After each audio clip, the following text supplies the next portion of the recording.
I was living in a 5x10 storage unit, eating cold soup straight from the can, when I found the briefcase with my name on it. 6 months earlier, I had a husband, 2 children, a home filled with laughter, and a job I loved. Then my sister took it all. My husband, my career, even my kids. She called it fate. He called it an upgrade. I called it the day I stopped believing in family.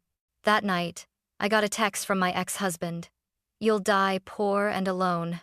I almost believed him until I pried open that briefcase and saw the stacks of cash and a letter from my dead uncle. This is just travel money. The real fortune waits at these coordinates. What I found at those coordinates didn't just change my life. It changed everything I thought I knew about love, betrayal, and blood. My name is Emily Hartman, and 6 months ago, my life looked perfect from the outside.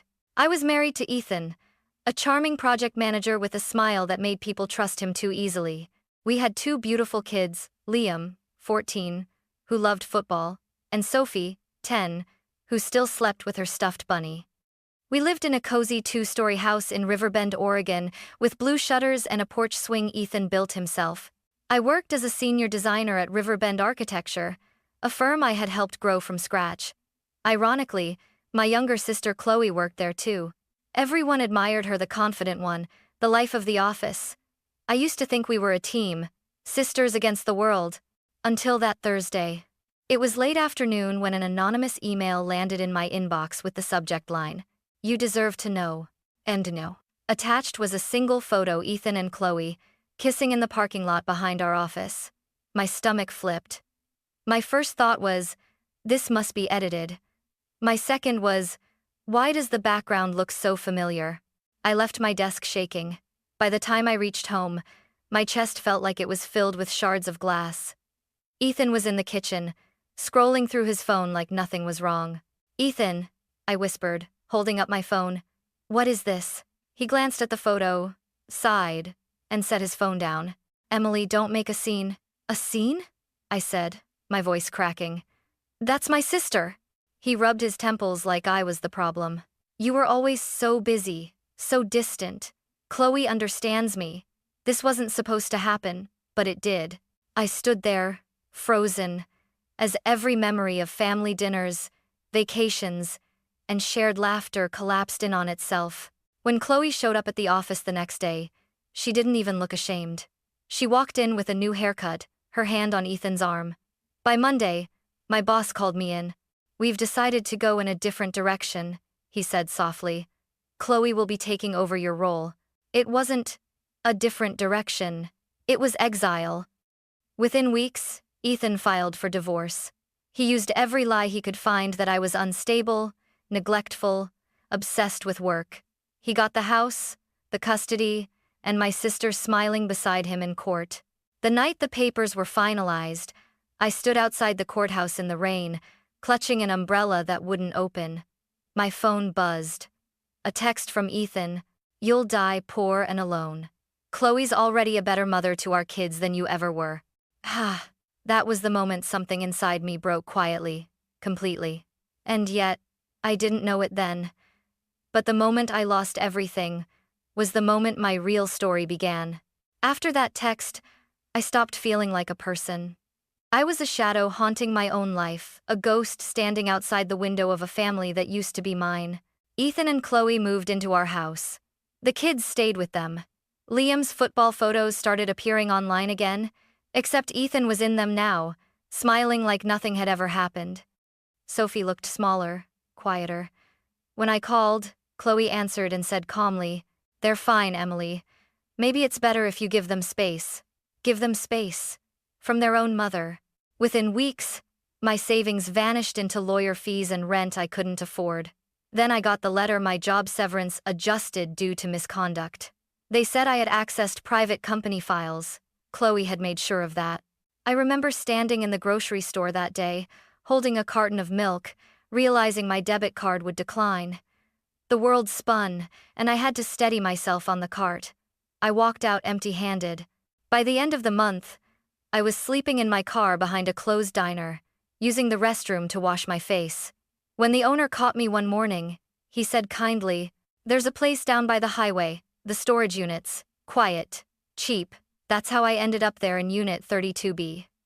10 feet long, 5 feet wide, just enough for a cot, a lantern, and 2 boxes of clothes. The walls smelled of metal and old cigarette smoke. I used a camping stove to heat soup and borrowed Wi-Fi from the gas station across the street. Each night, I fell asleep to the sound of rain tapping the thin roof, whispering that this was all I'd ever be, a woman forgotten by her own family. But then came that night. I'd sold my wedding ring for $40 at a pawn shop and used half of it to buy gas for my tiny car. When I returned to the unit, my flashlight beam caught something behind a broken chair, a flash of brown leather.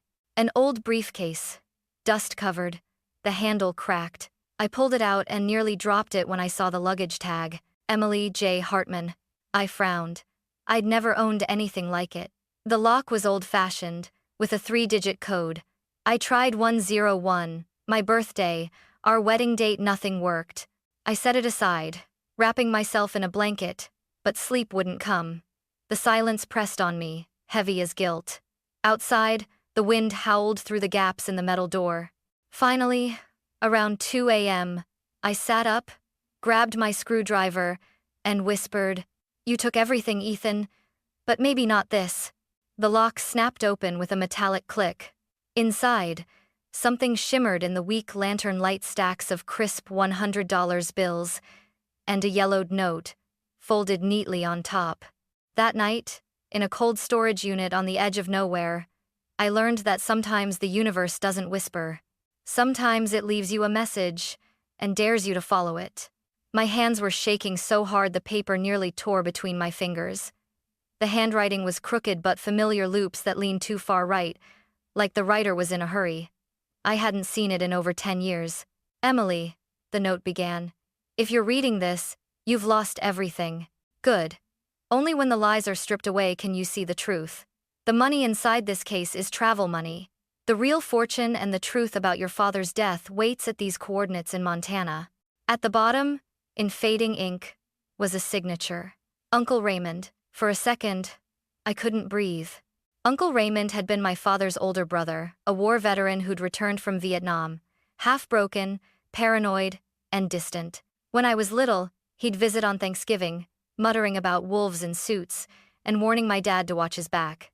After my father's accident at the sawmill, Raymond disappeared into the mountains. Everyone said he'd gone insane. I used to believe them. Now, sitting there in the dim glow of my lantern, I wasn't so sure.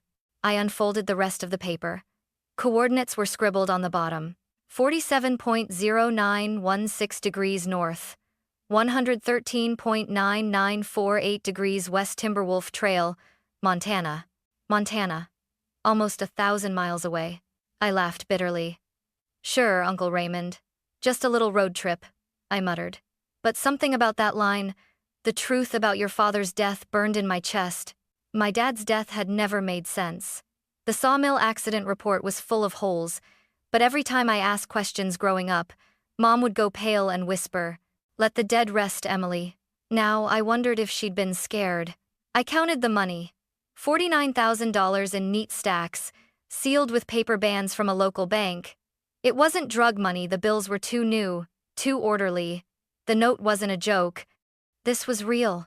I spent the rest of the night pacing the narrow floor of the storage unit, clutching the letter like a lifeline. What did he mean by fortune? Did Raymond have money? Or was it something else? Evidence, maybe? When dawn crept through the metal slats, I made my decision. I sold the last of my jewelry, packed a duffel with clothes, a flashlight, and a road map. I bought an old Ford Escape from a man who didn't ask questions.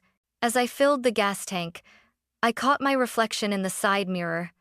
Hollow eyes, pale skin. But behind that, something new. A glimmer I hadn't seen in months. Hope. Before pulling out onto the highway, I looked back once at the storage lot, my concrete cocoon. "Goodbye, rock bottom," I whispered. "Time to find out what you were hiding." Then I pressed the pedal and drove toward the only thing left that made sense, the truth. The drive from Oregon to Montana felt like crossing through the remains of my old life. Each mile marker was a goodbye to Ethan, to Chloe, to the woman who used to believe that love meant safety. I left before sunrise, the The $49,000 sealed in a plastic bag under the passenger seat. Every time I hit a bump, the briefcase rattled like it was alive, whispering, "Keep going." Gas station coffee became my breakfast. Motels became strangers' kindness.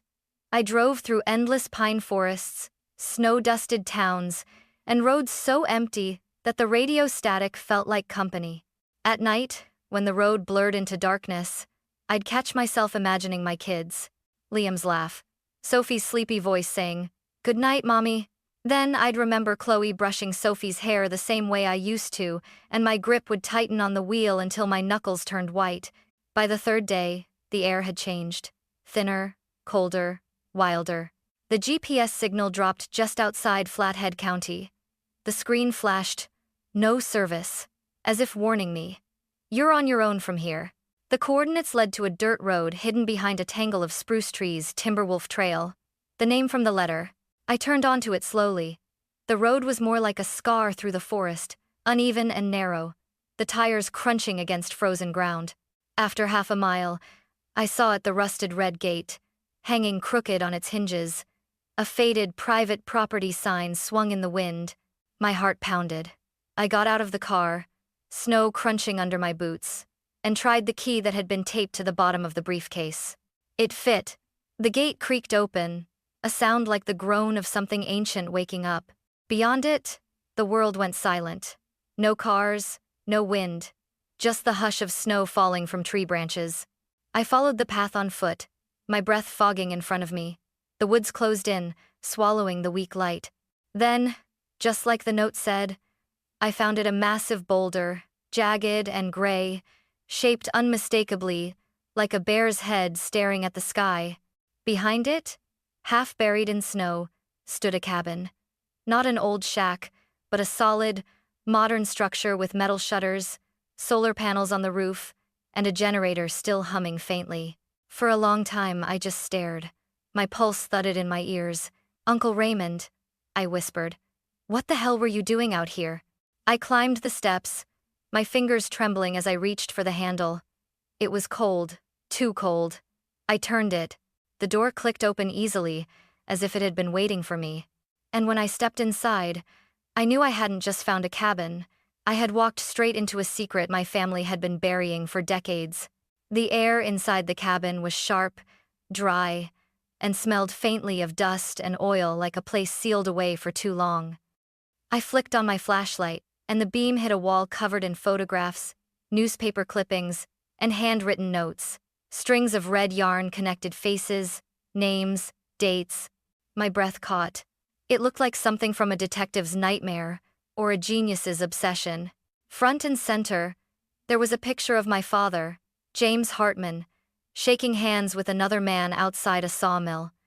The caption, written in Uncle Raymond's familiar scrawl, read, "Partnership Agreement 1987, James Hartman and Richard Caldwell." Richard Caldwell. Ethan's father. The sight made my stomach turn. My dad had died in a mill accident that same year.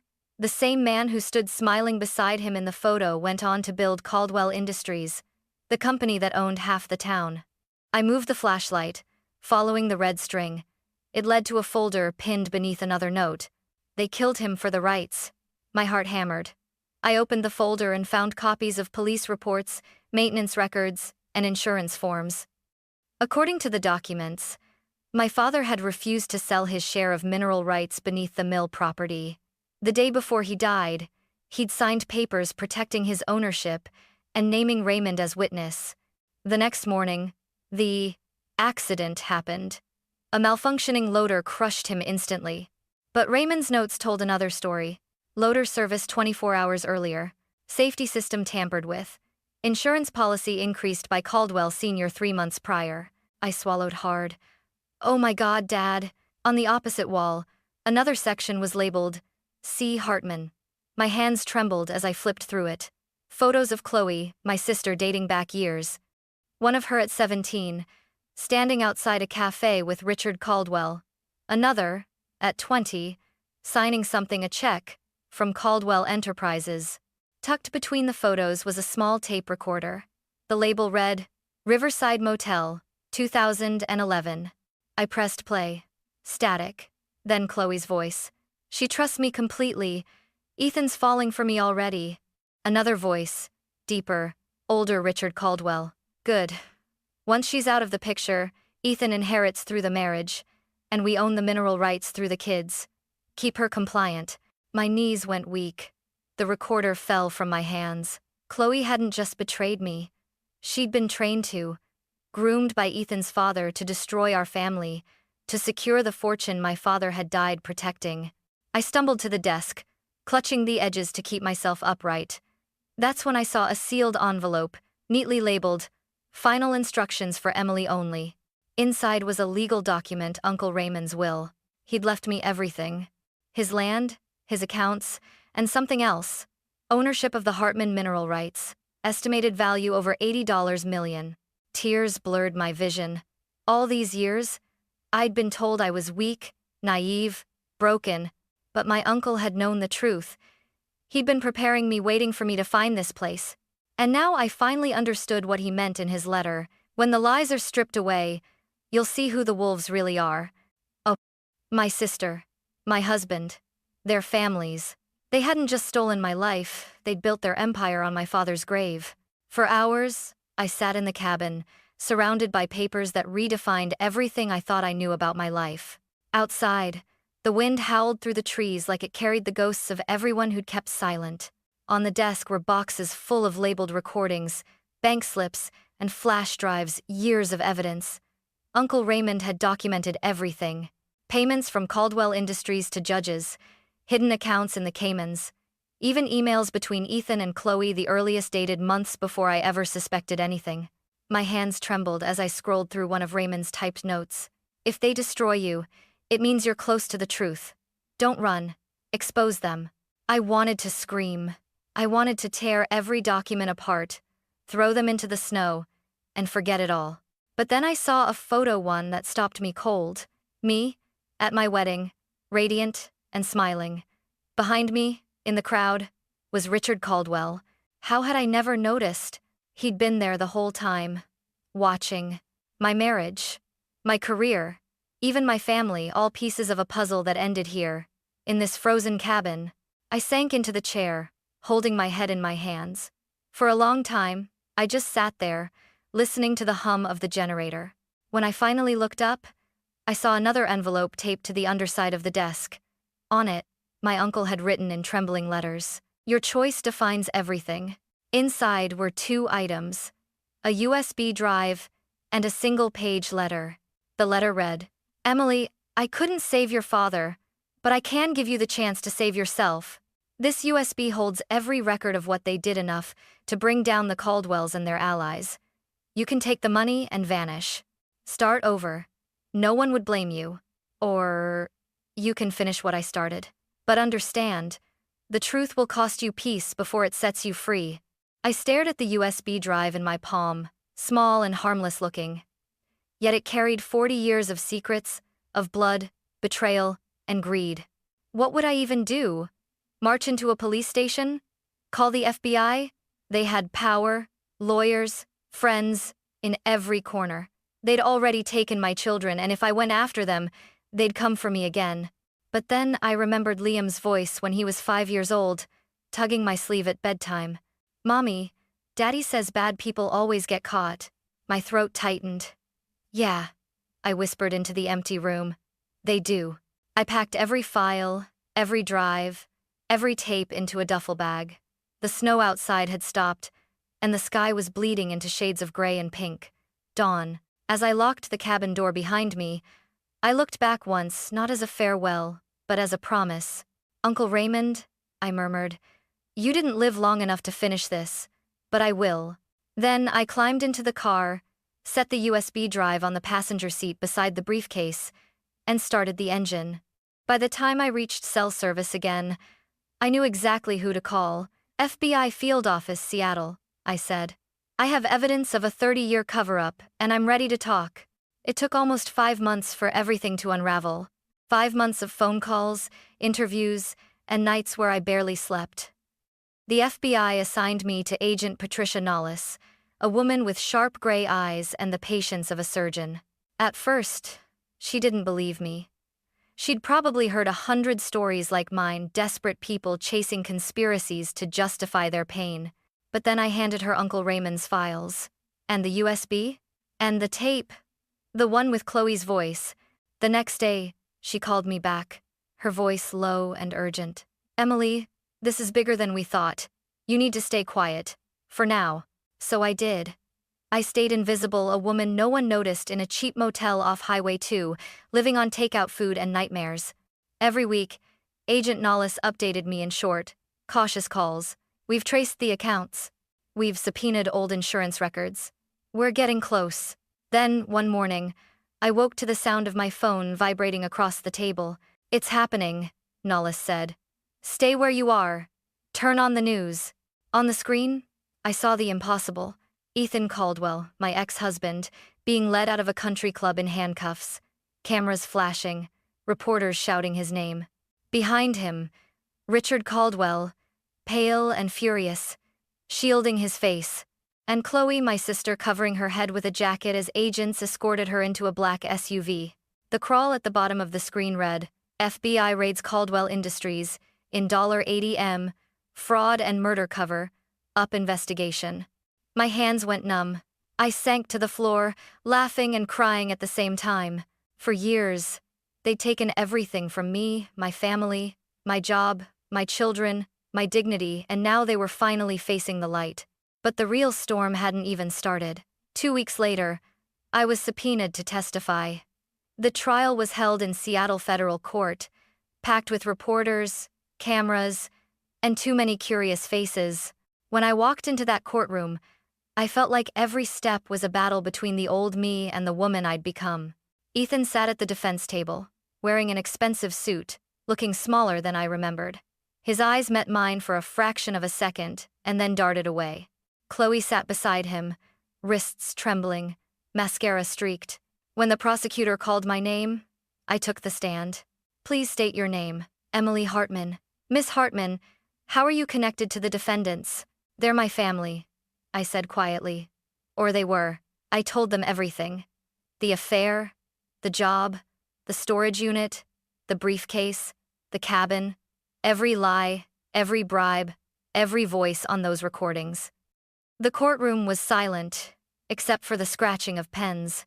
When they played the tape, Chloe's voice saying, "She trusts me completely," I heard someone in the back gasp. Chloe covered her face. Ethan glared at her, jaw clenched, the empire of deceit they'd built cracking right there in public. At one point, Ethan's lawyer tried to paint me as unstable. "Miss Hartman, you lived in a storage unit, correct?" "Yes," I said. "Because your client took everything from me, and now he's going to answer for it." The jury's faces hardened after that. The verdict came 4 days later. Ethan Caldwell, 18 years for fraud, conspiracy, and obstruction of justice. Chloe Hartman, 12 years for perjury and aiding cover-up. Richard Caldwell, awaiting trial, died in custody before sentencing. When the gavel fell, the courtroom exhaled. I didn't cheer. I didn't cry. I just sat there, my hands folded, feeling something deeper than victory release. Afterward, Chloe asked to see me. Against my better judgment, I agreed. We met in a holding room, separated by glass. She looked smaller, her hair tied back, her eyes hollow. "You were never supposed to find out," she whispered. "You always said I was too naive," I replied. "Guess I finally learned." Ethan, he made promises. He said we'd be rich. He said he loved me. He said the same to me once. She cried then, quiet, ashamed tears. For the first time, I almost pitied her. Almost. "You could have told me," I said softly. "You were my sister." "I know," she sobbed. "And that's what makes it worse." When I walked out of that room, the air felt lighter. Outside the courthouse, the sky was pale gray, snow beginning to fall, the same kind that had blanketed the cabin the day I found it. I tilted my head back, letting the flakes sting my face. For the first time in years, I wasn't running. Justice had finally come knocking, not for vengeance, but for truth. And as I walked away from that courthouse, I realized something Uncle Raymond had known all along. You don't have to destroy the people who broke you. Sometimes, all you have to do is survive long enough to watch them face the truth. 6 months after the verdict, I woke up to the sound of birds outside my new window. Real birds, not the muffled echoes of traffic or the metallic clatter of a storage unit door. I'd bought a small farmhouse outside Portland with white shutters, a garden overrun by wild daisies, and just enough quiet to finally hear myself think. The first morning there, I sat on the porch with a cup of coffee and watched the sunrise. It wasn't fancy, it wasn't grand, but it was mine. The FBI had wired me the remainder of Uncle Raymond's estate accounts, land shares, mineral rights, everything he'd hidden for decades. $80 million. A number that once would have sounded like fantasy. Now, it just felt like responsibility. I didn't buy luxury. I bought freedom. I started a small foundation in Raymond's name, the Hartman Hope Fund, to help women rebuild their lives after betrayal, abuse, or financial ruin. Every story that came through our doors reminded me of that cold night in the storage unit and how, sometimes, losing everything is the only way to start over. Liam and Sophie visit every weekend. The first time they came, they stood awkwardly on the porch, unsure whether to run into my arms or keep their distance. I knelt down, smiled through tears, and said, "You can always come home to me, no matter what anyone told you." Sophie was the first to move. She hugged me so tight I could barely breathe. Liam followed, quiet, hesitant, but when his arms wrapped around me, the years of silence between us finally shattered. We spent the afternoon baking cookies, laughing at my burnt attempts, and watching old cartoons together. That night, Sophie fell asleep on the couch, her head in my lap. Liam looked up from his phone and said softly, "Mom, I'm proud of you." I almost broke down right there. Sometimes, I drive past the old storage facility. My Unit 32B is still there. I keep paying the $89 a month, though there's nothing left inside. It's my reminder. My scar-turned sanctuary. That's where the old me died, the woman who thought love had to hurt. That silence was safety, and that family meant loyalty no matter the cost. Uncle Raymond was right. The truth did cost me peace before it set me free. But freedom, real freedom, is worth every scar. Now, when people ask about my story, I tell them this: I lost a husband, a sister, and almost my sanity. But I gained something no betrayal can steal: clarity, purpose, and 2 children who know their mother never gave up. My name is Emily Hartman. I was left for dead by the people I loved most. But I rose not to seek revenge, but to rebuild. Because sometimes, the ashes of your old life aren't ruins at all. They're the soil where your new one begins. And as I sit on that porch, watching the sunrise spill gold across the fields, I whisper the words Uncle Raymond once wrote, the words that saved me. Truth isn't easy, but it's freedom. And freedom is everything.